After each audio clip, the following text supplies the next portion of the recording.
হয়েছে তো পণ্ডিত মশাই?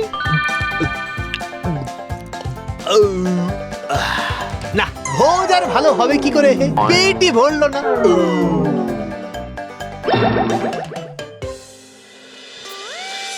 সত্যি রে স্মার্ট চুন্নি, তুই কতদিন পরে আমাদের ভূত সমাজে ফিরে এলি রে।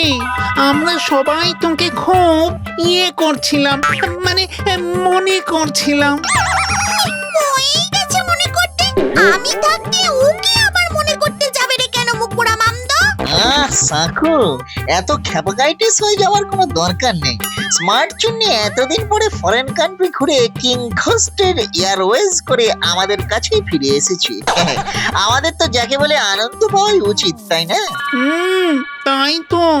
চারিদিকটা যেন কেমন ফাঁকা ফাঁকা লাগছিল রে স্মার্ট চুন্নি। Oh no, মামদো, লুল্লু, আমি সো হ্যাপি হয়ে গেছি। তোমাদের টানেই তো আমি আবার ফিরে এলাম। না হলে তো এই ডালে ওই ডালে ঘুরে ঘুরে।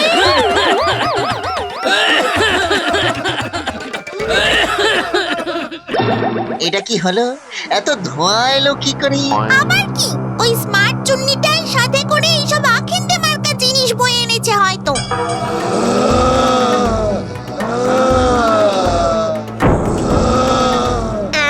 এইসব কি মাই ডিয়ার লুল্লু? এই কদিনে ভূত সমাজে এইসব কাদের এন্ট্রি দিয়েছো শুনি? আমার তো ভয়ে হাত পা কাঁপছে। দিমাগের বাতিয়া তো টেনশন গান গনাগন গান স্মার্ট চুন্নি।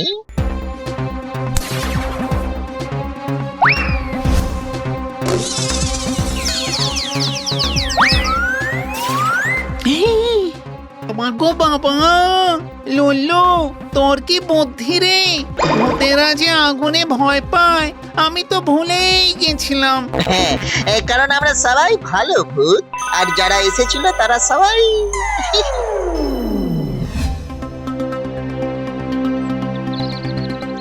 এটা তুই ঠিকই বলেছিস রে লুল্লু, এরা সবাই ভয়ঙ্কর ভূতই বটে। সত্যি কথা বলতে এদের আমাদের ভূত সমাজে আসার কথাই না। আজকে না হয় লুল্লু বুদ্ধি করে সবাইকে বাঁচিয়ে দিয়েছে, এরা যে আবার আসবে না সেটা কে বলতে পারে মামদো? আসতে শুধু পারে না রাজা মশাই, এরা এর আগেও এসেছে। আমি তো আগেই দেখেছিলাম, ভেবেছিলাম আমার মনে হয় চোখের ভুল। এখন তো দেখছি সত্যি ভয়ানক ভূতেরা আমাদের ভূত সমাজে হানা দিয়েছে।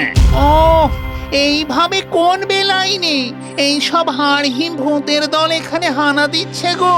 ঘ্যাগো জেঠু, বুঝতে পারলে? আমি কিন্তু বলে দিচ্ছি, এইসব প্রবলেম সলভ না করতে পারলে আমি আবার অন্য কোথাও চলে যাব। ওইসব ভূতেদের গায়ে কি ন্যাস্টি মার্কা গন্ধ রে বাবা। এই, চুপ কর তো স্মার্ট চুন্নি, বেশি ফ্যাচ ফ্যাচ করিস না। দুদিনের বৈরাগী ভাতের কই অন্য। তোরা সব ব্যাপারে এত ঝামেলা করিস না তো। নতুন একটা ঝামেলা তো জুটেই গেছে। তার ওপর তুই একবার চিত্রগুপ্ত স্যারের সাথে যোগাযোগ করতো লুল্লু। উনিও এই হিসাবের গোলমাল নিয়ে খুবই চাপে আছেন। এত ভয়ানক ভূত যে আসছে কোথা থেকে।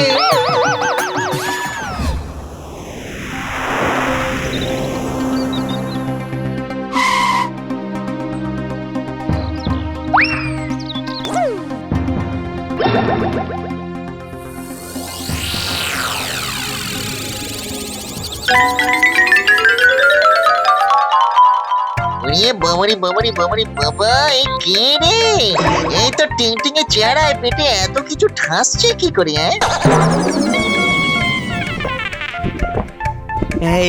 এইবার আমাদের একটু আশীর্বাদ দিন পণ্ডিত মশাই।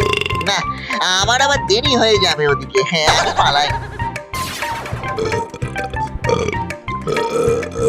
ধুর, আমার পেটই ভরেনি, এইটুকু খাবার হলে চলে নাকি?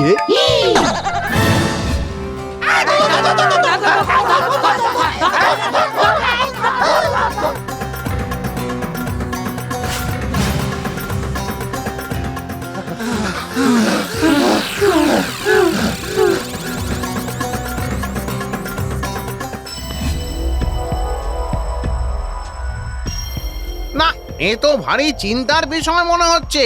খারাপ ভূতেরা তো আমাদের জায়গা নেবার জন্য খেপে গেছে দেখছি।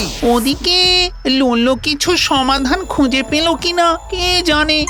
কি গো, না পেলে তো আমরা সবাই মিলে বেঘরে মরবো।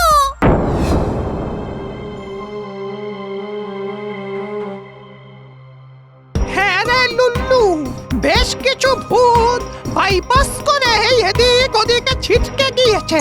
আচ্ছা, এদের আত্মারা কি শান্তি না পেয়ে এই কাণ্ডটা করেছে নাকি জিতু দাদু? হতে পারে, হতেই পারে। পারলৌকিক কাজের সময় কিছু একটা গোলমাল থেকে এইসব হতে পারে। এই যেমন নেই দেখ,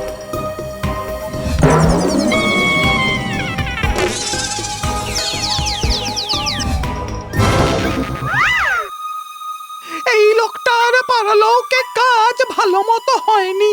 এও আবার বেলাইনে গিয়ে ভূত সমাজে ঝামেলা পাকাবে। তার মানে ওই টিং টিং এর পণ্ডিতই কোনো একটা কেলেঙ্কারি করেছে বলে মনে হচ্ছে।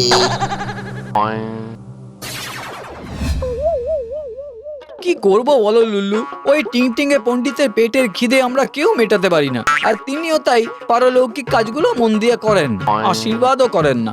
আত্মারাও শান্তি না পেয়ে চারিদিকে ঘুরতে থাকে। দেখতে রোগা হলে কি হবে, ওর পেটে পাহাড় ঢুকে যায় গো লুল্লু। বলছিলাম যে তুমি কি কিছু করতে পারো লুল্লু, না হলে তো আমরা সবাই বিপদে পড়বো গো। করতে তো হবেই, না হলে শুধু তোমরা না, আমরাও বিপদে পড়বো। আমাদের ভূত সমাজ খারাপ ভূতে ভরে যাবে। নাও খাও, আর খেয়ে আমাকে উদ্ধার করে দেখিনি। সত্যি তোমার মতো লোভী পেটুক রাক্ষস আমি বাপের জন্মে দেখিনি। এত কেউ খেতে পারে? কথায় আছে না, খায় দায় হাড় চষে, বার নেই আমার কপালের দোষে। তোমার হয়েছে তাই দশা। আহা গিন্নি, আমি পেটুকো না আর লোভিও না, আমি হলাম খাদ্য রসিক, বুঝলে? একটু খেতে ভালোবাসি, এই যা। ওরে বাবারে বাবারে বাবারে বাবা, এই নাকি একটু? তোমাকে খাবারের এপার থেকে আমি তো দেখতেই পাচ্ছি না গো পণ্ডিত মশাই। আমি শুধু ভাবছি এত খাবার যাচ্ছে কোথায়? তুমি কি জাদুকর নাকি? মুখে দিচ্ছ আর পুরুত। এত বড় জ্বালার মতো পেট হলে সেটা কেউ ভরাতে পারবে না, আর না পারলেই ভয়ানক ভূতে ভরে যাবে আমাদের ভূত সমাজ।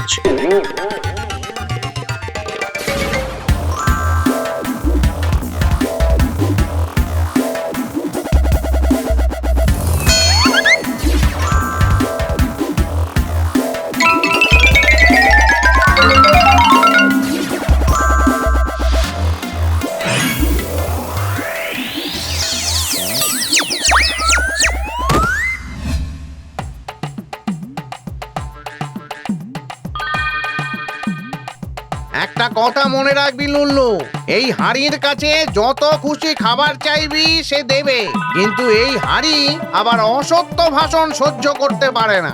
মানে এই হাঁড়ি কি লাই ডিটেক্টর নাকি? হ্যাঁ গো জেঠু, কিছুটা তাই। কেউ যদি খিদে না থাকলেও শুধুমাত্র লোভে পড়ে এর কাছে খাবার চায়, তাহলেই ওই দেখো, তাহলে কি? সেটাই তো শুনে গেল না লুল্লু।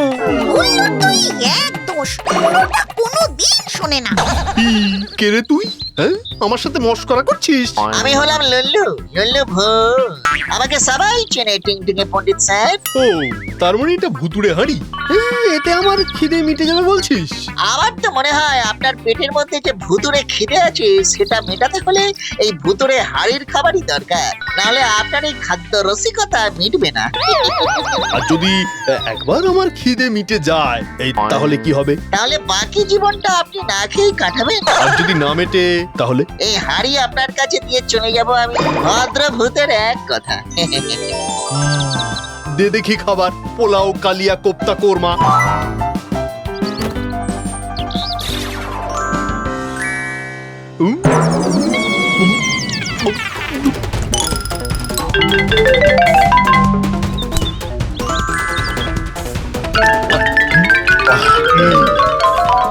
এই পণ্ডিত মশাই, পেট ভরেছে তো? আরে ছো, আমার পেট যে ভরাবে সে এখনো জন্মায়নি রে লুল্লু।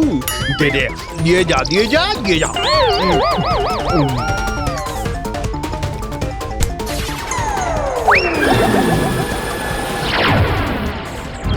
পণ্ডিত মশাই, আপনার রোগা পেট তো হয়ে গেছে ঢাক, এইবার খাওয়া থাক। আরে বাজে কথা রাখ, পেট জুড়ে অনেকটাই ফাঁক। দে দে, আরো দে, আরো দে। এই রে, এই তো বিপদ হলো দেখছি। না, কিছুতেই বলা যাবে না যে পেট ভরেছে, তাহলে বাকি জীবন না খেয়ে থাকতে হবে।